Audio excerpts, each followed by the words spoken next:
receiver so that the minimum probability of error can appear, can be generated. So that things we are studying in the module 3. And the module 4 of that digital communication system is nothing but the information theory and coding, and that is the simplest module considering all the modules and the smallest module. So the smallest module and the simplest module is the module number 4 only. And module number 5 is also the small, not smallest, so that it is slightly bigger than to that of the module 4. At the same time, that one is very simple. That is predictable multiplier system. So I can say you that considering all the modules of digital communication system, this module 2 is the toughest one. Where if you are able to understand this properly, then you can understand whole concept of the digital communication system without facing any trouble. So last time as I was discussing that is this mesh filter is nothing but the optimum receiver. That is, suppose we transmit the message signals, and that message signal may get interfere with the noise. So the types of interferences are there. One is the ISI intersymbol interference. Another is the noise. So in our analysis of the mesh filter, we had considered the white noise, and that because of that noise, if you take the output of that mesh filter at particular time, say t equals to t, then if the signal to noise ratio is not sufficient, then there is a chance of that error. That is, once we have transmitted once, that the receivers may detect it zero, or once we transmitted zero, the receiver may detect it one. So there is a chance of the error. To minimize that, we use the optimal receivers, and the mesh filter is a very good example. And why it is called as mesh filter? Because it impulse response is very much matching with the other input pulse signal. Okay? That's why we call it as mesh filter. So for that, we have seen that we want to increase or maximize over here the peak pulse signal to noise ratio, which is given as mod of G naught one square by expected value of n square. Where we have considered the noise behavior as a white noise, and then we have obtained the maximum value of the signal to noise ratio. Because the signal to noise ratio will be maximum, the signal power will be maximum, and the noise power will be minimum. So in that case, noise power will be low, you can say. So in that case, there is a less chance of the error. So considering that we have calculated the maximum value of theta just by using the Sievert inequality, and how we have calculated that in steps I have already discussed last time. I want to let you know that the maximum value of the theta what we have obtained over there is nothing but 2 by n naught minus infinite infinite minus g of whole square dm. And then considering this maximum value of the eta, that is the signal to noise ratio, we obtain the optimum transfer functions of the mesh filter, which is given as k g conjugate f e to the power minus j by ft, that is in the frequency domain. And similarly, after taking the inverse Fourier transform, that we obtain the mesh filter response in the time domain, which is very simple. You can see k gt minus t. Gt is our input pulse, which we generally take as a rectangular pulse in the case of communication system. So h of t in the time domain is given by k gt minus t. That is the time reverse version of the input and shifted version of that. That is nothing but the impulse response. Okay, mesh filter. So if any LTI system which has this type of impulse response will act as an optimal receiver, and that will maximize the signal to noise ratio. And later on we will see that the probability of error is dependent upon the signal to noise ratio only. The complementary functions of the signal to noise ratio. Hence, since it is the complementary error functions, if the argument of that complementary error functions increases, the value decreases. Ultimately, the probability of error will be least for that maximum value of the signal to noise ratio. But we will see later on. Hence, since the probability of error is least and the signal to noise ratio is the maximum, we can say that the mesh filter is an optimal receivers, and hence, once we use that mesh filter to detect a particular signals, we will be getting the least value of the probability. And whose impulse response is given by the time reversed and the shifted version of that input signal GT. Now, we are going to study some properties of the mesh filter. In fact, one property will be studying. So these two things, what is resulted from the last discussions, are written once again over here. That is the optimum value of, that is the optimal transfer impulse response of the system. It's given as kgt minus t. That is this that where the time where we take the sample value minus t. That is the time reverse version of the GT and the shifted version of that. And then transfer function of that one is given by K G get G conjugate of F, where GF is nothing but the Fourier transform of that GT plus e to the power minus j to pi ft. Look into that, we want to prove that the peak signal to noise ratio of the mass filter depends only on the ratio of signal energy E to the power spectral density. That is NR. So this we want to prove that the signal to noise ratio with the mass what we have calculated, that is entirely dependent upon the signal energy E and the noise power N. And in fact,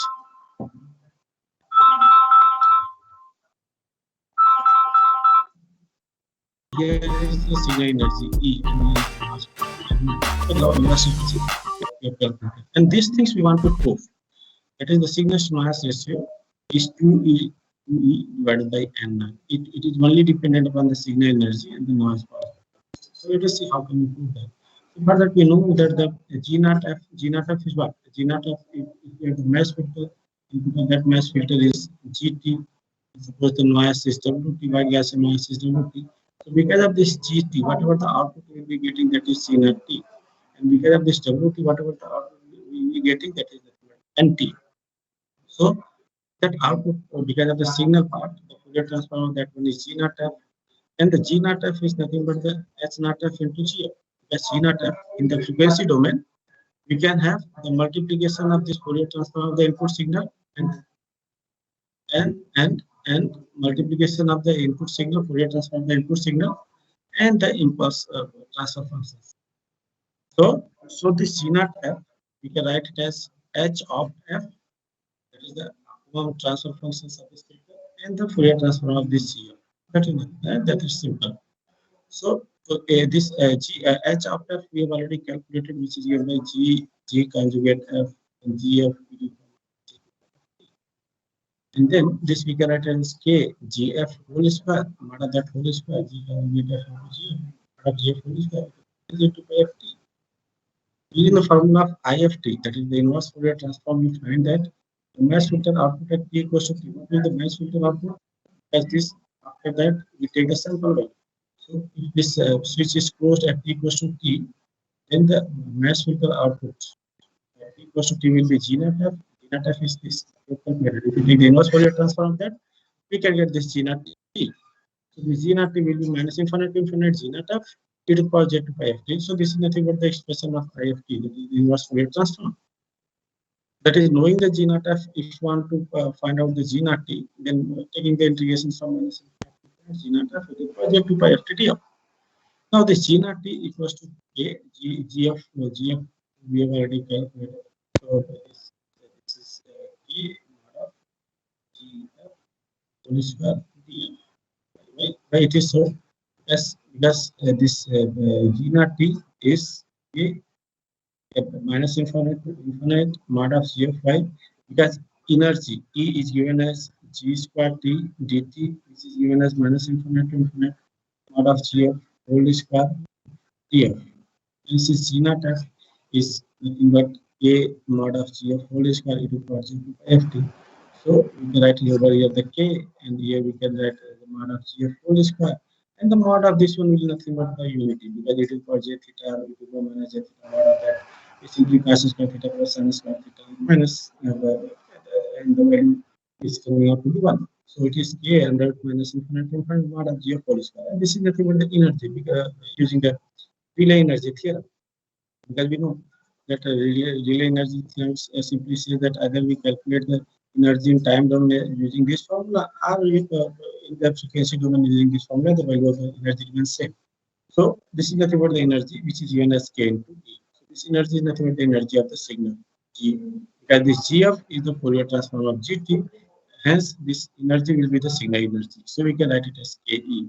Similarly, in the case of the noise expected value of n square T, as we know that it can be calculated from the power spectral density of the at the input of the mass filter. So suppose the power spectral density of part mass is SNF, then the power spectral density of output will be SNF into mod of SF square. So SNF at the output, so this is the power spectral density of the output noise. So that will be n naught by 2 mod of SF square. This also we have actually learned last time. Expected value of n square T, we can write it as n naught by 2 as it is. HF is given as K GF again. So if you take the mod of that, here we will be having the K square. This will be converted to the mod of GF whole square here, because again mod of e to the power minus n theta is remains 1.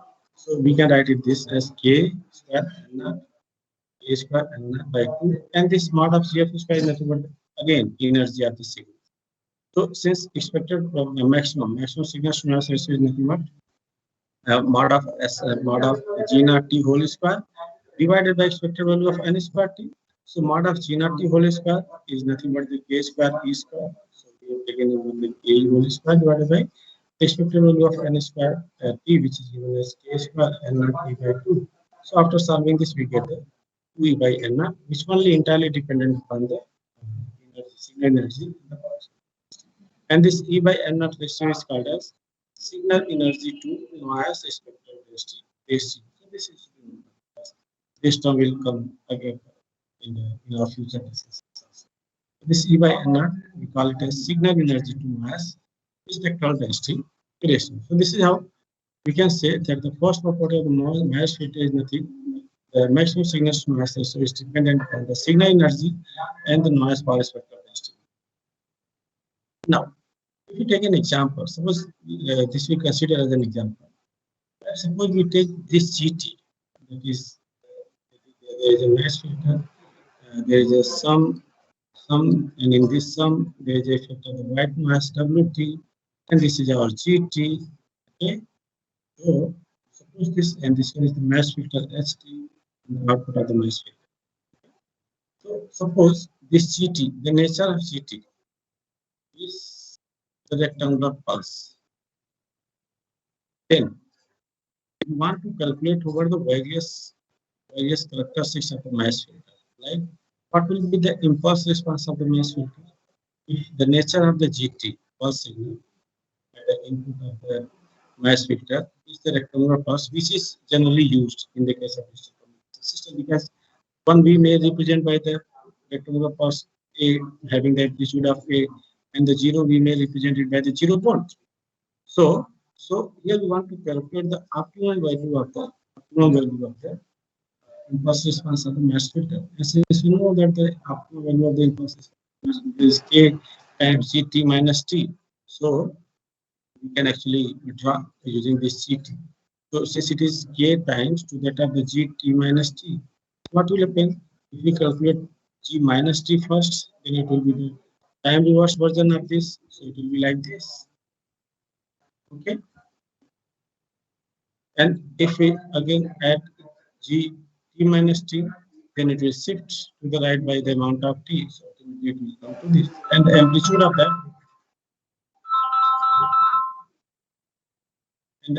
of that, will become AA. So this is the T. So this is shifted to the right hand side, T. And then at that 0 amplitude, its value will be K multiplied by this A. So it is giving out this. So you can see the impulse response of the mass filter is very much matching with that of the nature of the input pulse. That's why it is called mass filter. Okay. Now, our next aim is to calculate filter output, that is G naught T. How can we calculate the filter output G naught T?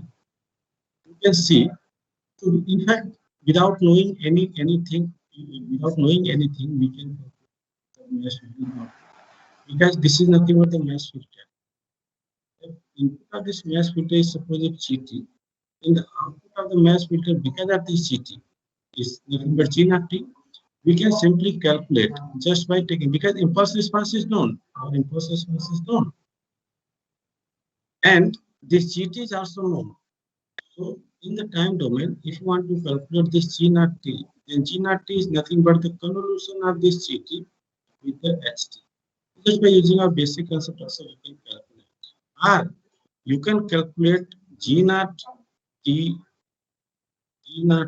like this by using this formula. Then for that you need to calculate the Fourier transform, and then you have to take the square of that, and then you have to take the these integrations from 0 to T, and then you have to calculate that value in the time domain.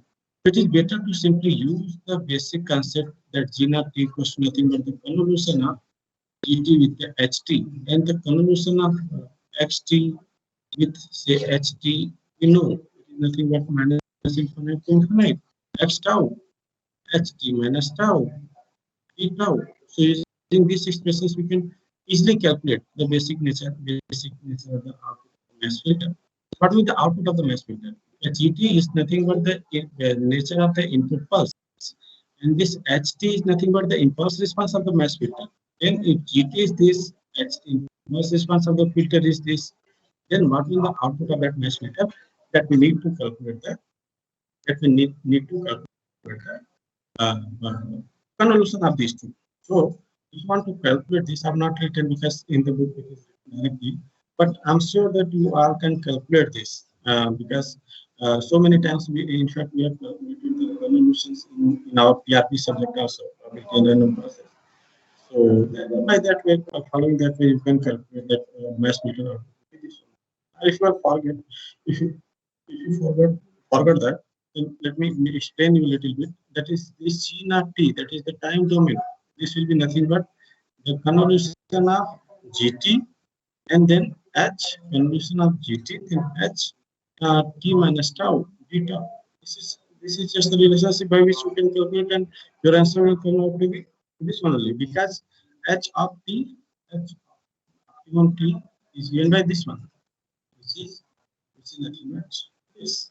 It is 0 to T. So this is this. Let us denote it by HT. So this is T.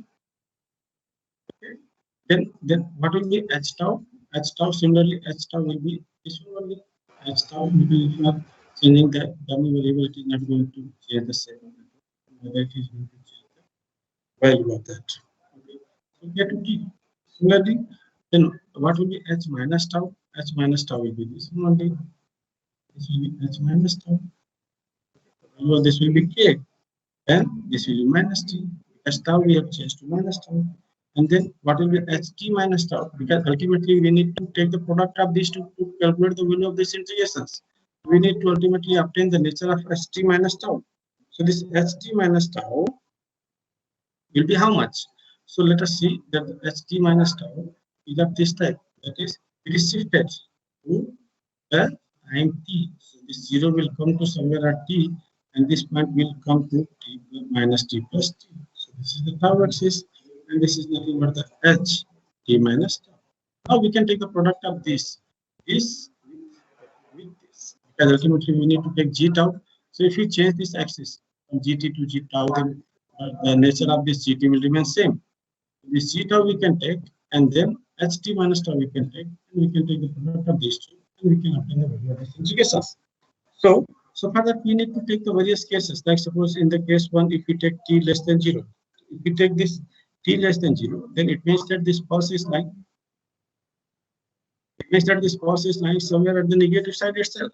Okay.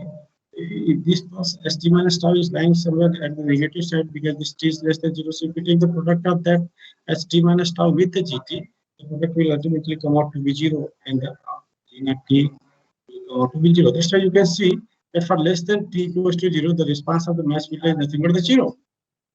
The response of the mass filter is nothing but the 0. Okay. Now, in the second case, if we consider, say that is t is in between 0 to t, then this G naught T we can write as 0 to T, and this, since this T is lying in between 0 to T, it means that once we shift this pulse to the right hand side, then then then this T is lying somewhere in between this 0 to T. So once we take the product of this with that, the common process will be from 0 to T only. 0 to 0 to common process will be from 0 to t only, and the product of this, because this amplitude is nothing but the k, so k into a, so it will be k a into a d tau, it will be a square t, that's why we are getting this linear functions in between 0 to t, and the value of that these functions will be at t equals to t, it will be k square t. So that's why the maximum value we are getting at k square t at time t equals to t.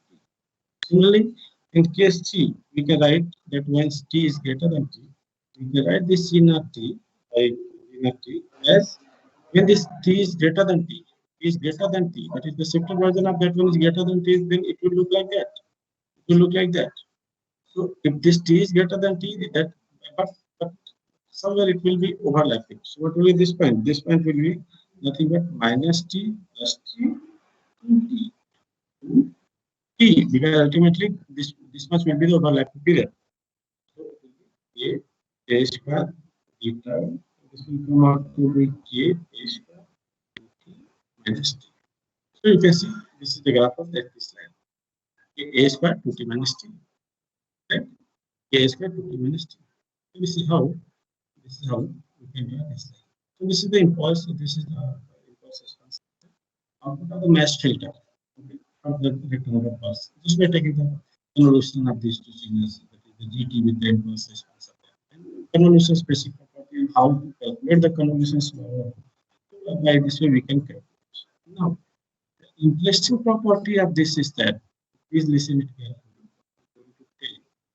That is that is our intention, our interest is to calculate the filter output within the time period from 0 to t only, from 0 to t only, and we get the impulse of the this one output of the mass filter linear, mass filter as linear during the time period from 0 to t.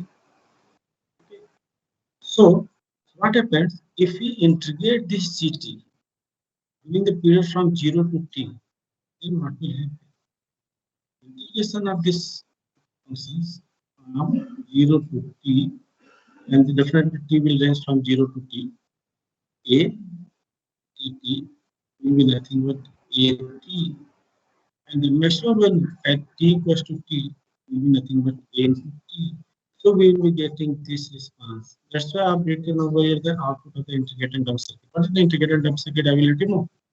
So this is the, so if you integrate this GT pulse, then what will happen? We get this nature. And if we compare the response of the output mesh filter, response of the output of the mesh filter with the integrator output, then you can see the response are very much similar.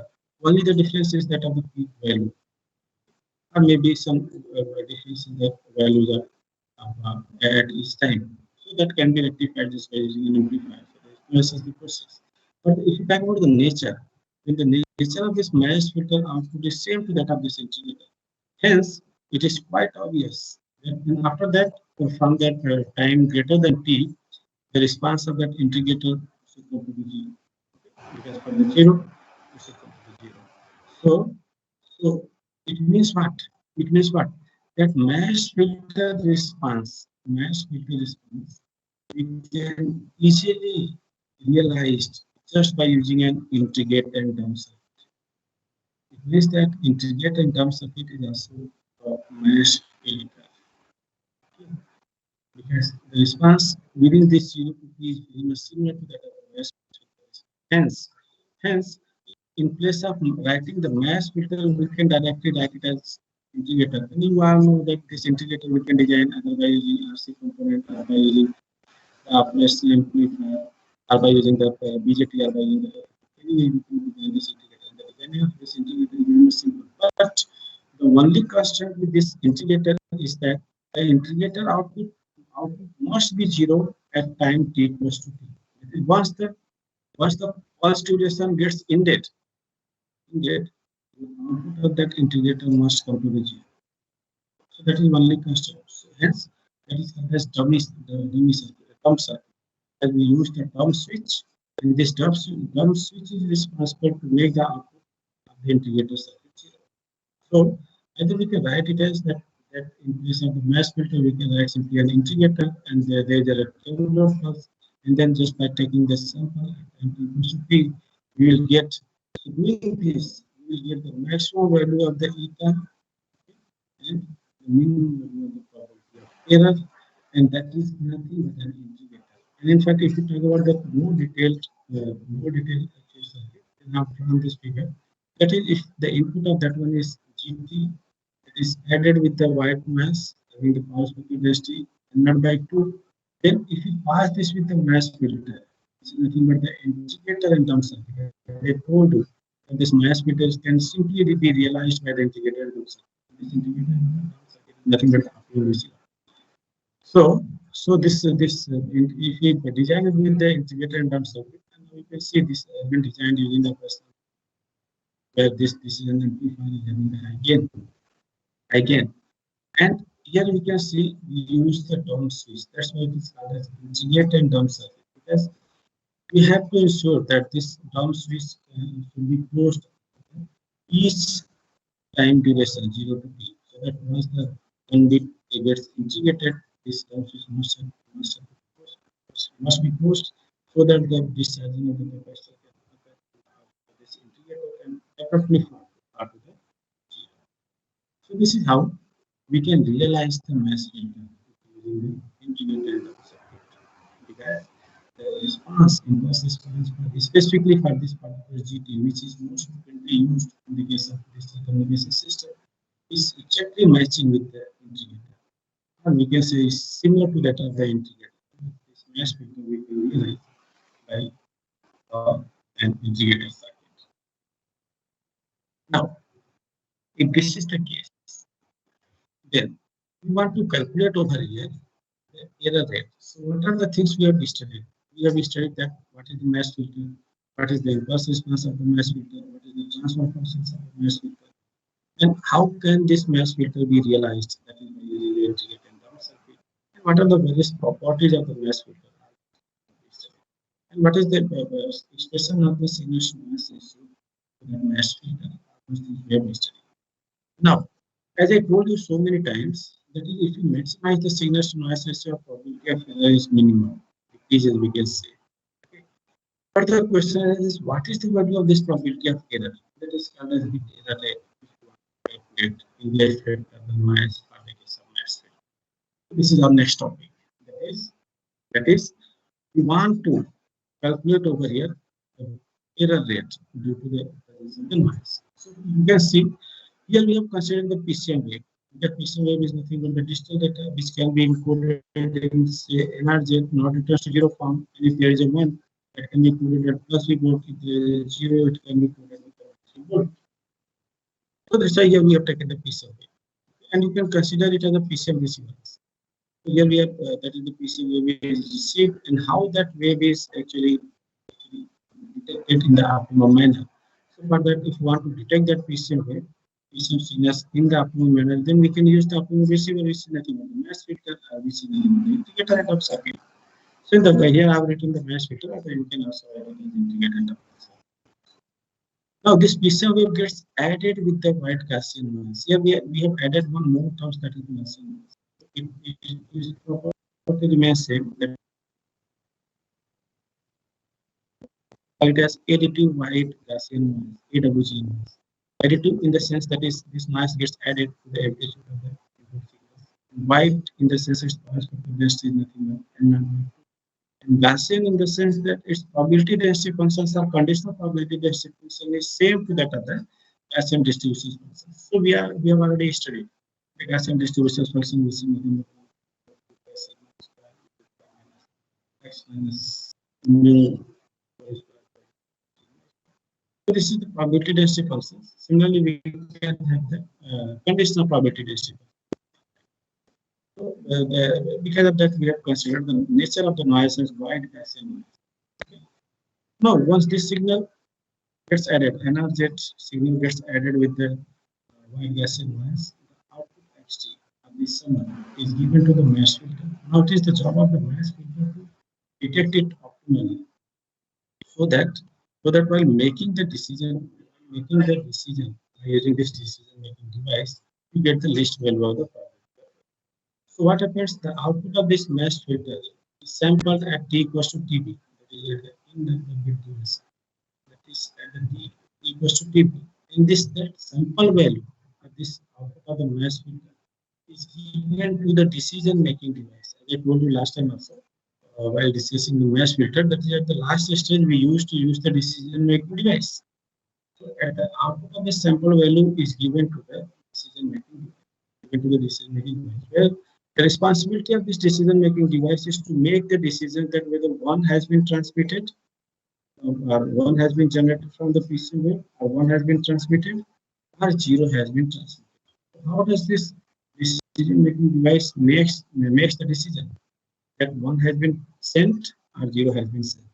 So this makes the decision on the basis of pre-threshold level that is given as lambda. So it simply does nothing. It simply compares the incoming sample value with the predefined threshold level lambda. If this y is greater than lambda, then it says that output is 1. It says that 1 has been transmitted, 1 has been received, or 1 has been transmitted from the PC, and it is being received in the mass data. Now, if this y is less than lambda, it simply says that okay, that bit is nothing but 0. It means that 0 has been transmitted.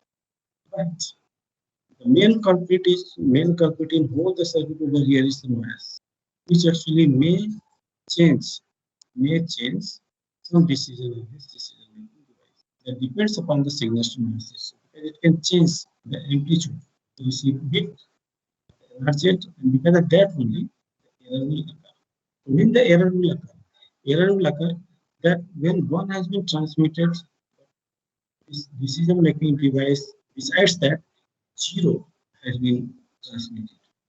And at the same time, once the 0 has been transmitted, the decision making device makes the decision that 1 has been transmitted. So in that case, the error will occur. So since our aim is to calculate the error rate, so here we will be calculating the average probability of error. How can we calculate the average probability of error? So for that, we first calculate the say P01, that 1 has been transmitted, whereas the decision making device makes the decision that 0 is received. And then we will calculate the P10, that is 0 has been transmitted, but the decision making device makes the decision that 1 has been transmitted. So in both the cases, the error will okay. And then to calculate the average probability of error, since we know the priori probability, like the probability of occurrence, probability of happening, is made therefore 0, it is P0 0 and P1. That is, if 0 and 1 are equally likely, that is both are having the same numbers of zeros and same numbers of ones, then P0, P1 will be nothing but 1. We call it as a priori probability. A priori probability.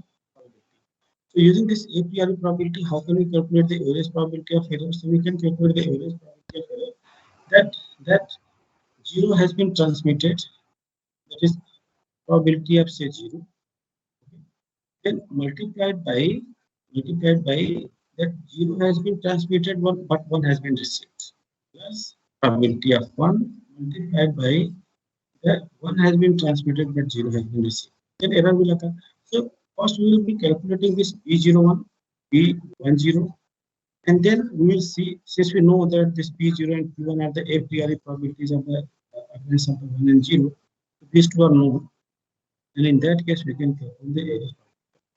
And then we will see that average probability of error for the case of equally likely event. In the case of the equally occurrences of that 1 and 0, probability of error is simply dependent upon the complementary error functions up to that of the signal masses.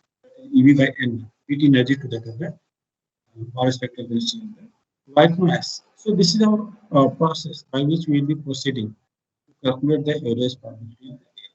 So our aim in this topic is to calculate the average probability of error. How can we calculate the average probability of error? Just by calculating, considering two cases, assuming two cases. That is, if one is chosen, sorry, one is chosen once the 0 has been transmitted.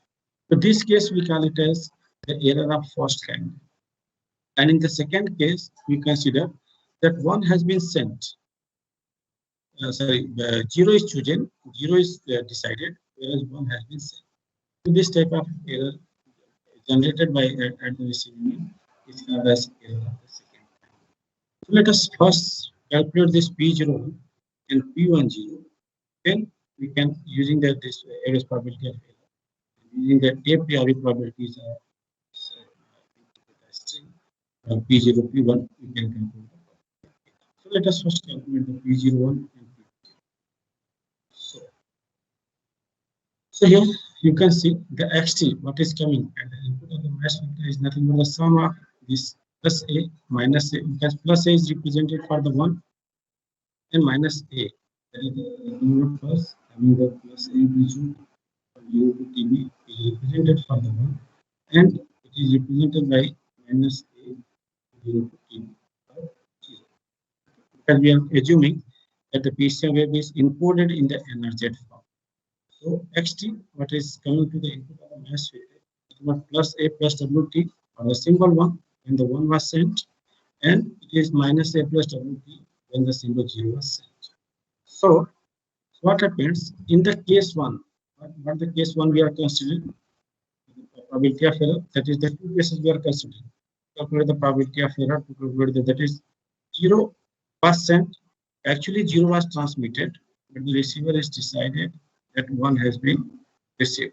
So that is the case of error. So first we will calculate P10, and then similarly we will be calculating P0. So how can we calculate? Suppose 0 was sent. In that case, xt will be represented by minus a plus wt, because for the case of 0, xt is nothing but minus a plus wt. So xt is written as minus a plus wt. Now, this xt is given input to the mass filter. This xt is given input to the mass filter. And this mass filter is nothing. This mass filter is nothing. Where it is. And this mass filter and this xt is given input. Sorry, here it is also a round figure. This xt is given input to the mass filter. And this mass filter is nothing but the integrator and dump circuit. So the output of this mass filter will be simply the integration of this xt, which we can directly write it as 1 upon tv 0 to tb xt dt. That's it. So the output, because here we are taking the 0 to tb exactly. So it is nothing but that is we are assuming that at t equals to tb we are taking the sample value. That's why I have been noted here by the y. Or you can also write it as yt because it is a function. But only the difference in this yt and the y is that the yt is the output of the mass filter, whereas the yt is the sample value, which is the constant one, which is taken at t equals to tb. That is the end of the bit duration. So y equals to 1 upon tb 0 to tb xdt. That is the mass filter is nothing but the integrator. The output of that one we can write it as 1 upon tb 0 to tb xdt. And since xt is nothing but the minus a plus wt, so why we can write it as minus a plus 1 upon tb 0 to tb wt dt. Now this is the value of sample value. Now this sample value goes input to that other decision making device. And this decision making device compares this value with the predefined threshold level, lambda. Since this y is greater than lambda, it simply decides that 1 has been transmitted. If y is less than lambda, it simply decides that 0 has been transmitted. So, but looking to these equations, you can see the y, what is the sample value is there, is nothing but the a. That is, since we are considering that 0 has been sent, this minus a term is coming. That is a, then the effect of the noise is minus a, then effect of the noise is added in that.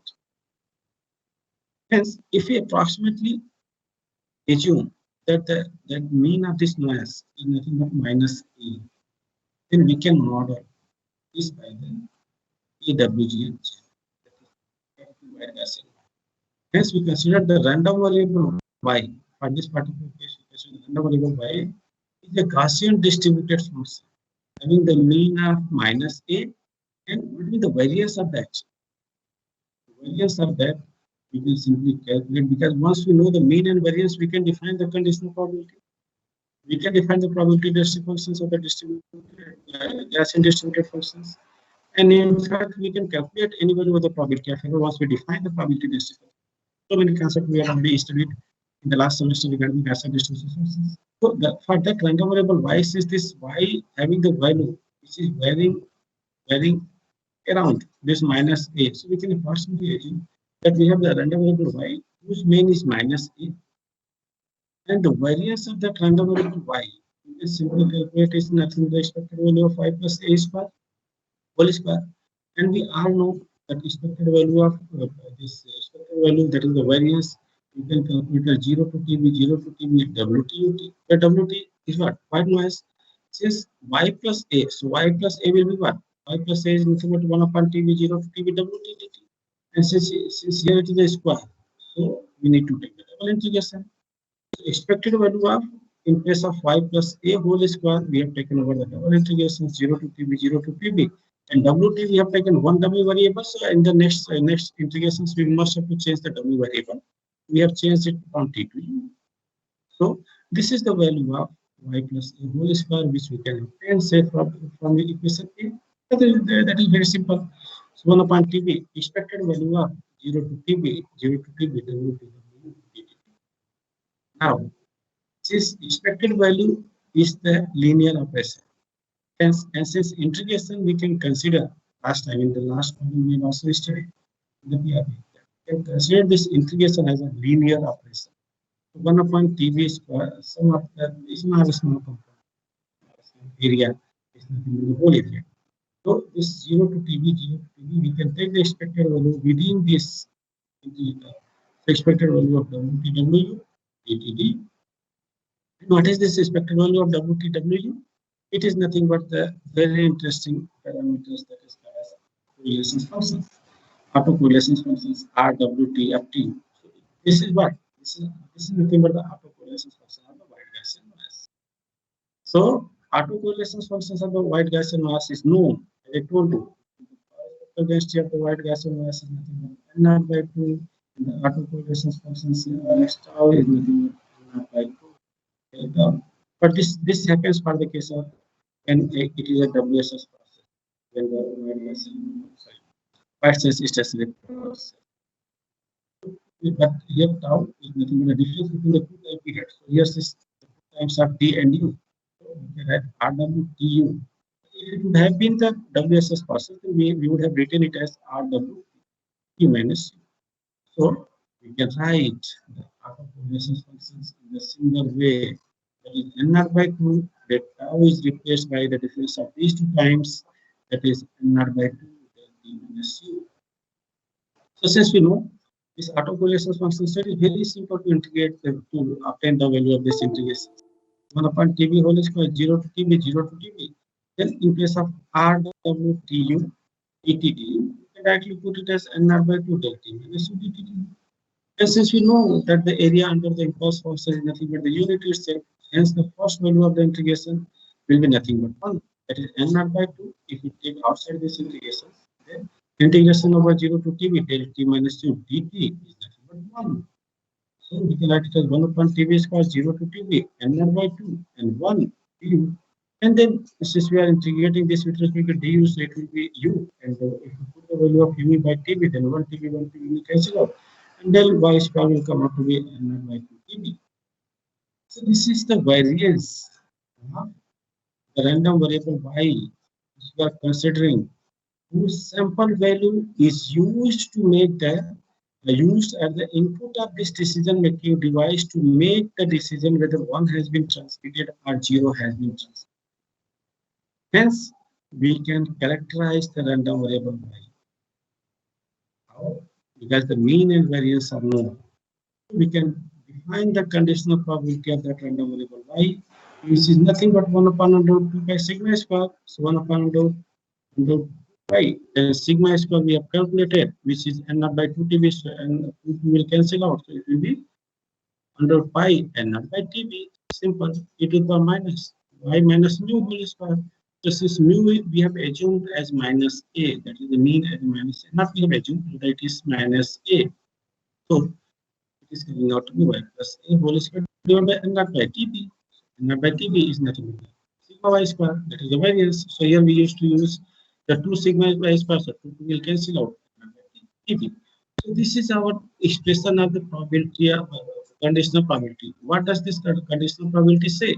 It simply says that the sample value at the input of the decision making device once the 0 has been transmitted. And in fact, this case we have considered. That's why we are representing this conditional probability as f by y given 0. That is 0 has been transmitted and the y is the value which we take once this sample is closed. So that is given by fy y given 0, which is equal to 1 upon under pi n naught by tb e to the power minus y plus a whole square by n naught by tb. So this is the success. And we know that if you know the conditional probability or if you know the probability density functions, you can calculate any problem. So now let us calculate the P10.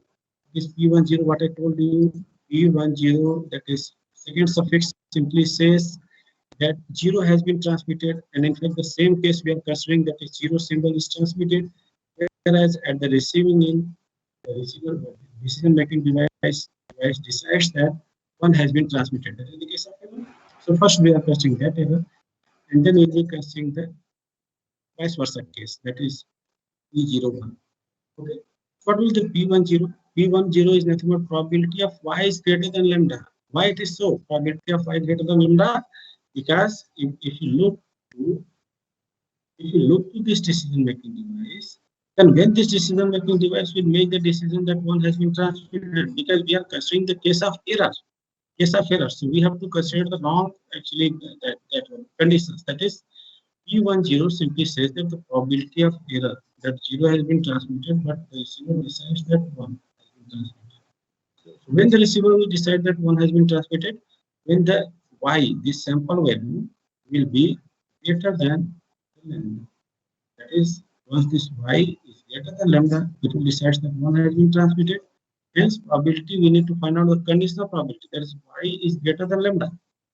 That is, this y is greater than lambda. So in that case, definitely this decision-making device will decide that 1 has been transmitted. Whereas the symbol, given that the symbol 0 was sent. So this is the case of error.